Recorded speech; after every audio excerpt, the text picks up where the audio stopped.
ये 2 पट्टी की चप्पल में टूटी हुई आते थे ये। हाँ, ये खरबपति अरबपति कैसे बन गए एमक्यूएम के? ये जो जिनको आप कहते हैं, ये मेरे शहीदों के कातिल हैं, हैदराबाद वाले।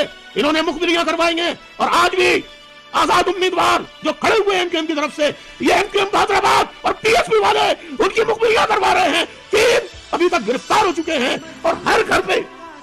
फौज को तो नहीं मालूम ना, फौज को तो नहीं मालूम ना कि किसका घर कहां है। उनके घरों की निशानदाही, ये गद्दार मनहूस नुत्फा ना तहकीक, ये कारकुनों के घरों की निशानदेही करके ये हैदराबाद। महाजरों, तुम्हारा वोट खुदा की कसम हराम होगा अगर तुमने मुहाजिरों के मुखबिरों और मुहाजिरों के कातिल और वहां जो लफ्ज दफन करने वाले, खुले खुले नारे लगाने वालों को अगर वोट दिया, तुम्हारा वोट हराम होगा। या तुम यजीदियों में शामिल हो जाओ। 2 ही तबके हैं दुनिया में, एक यजीदी और एक हुसैनी।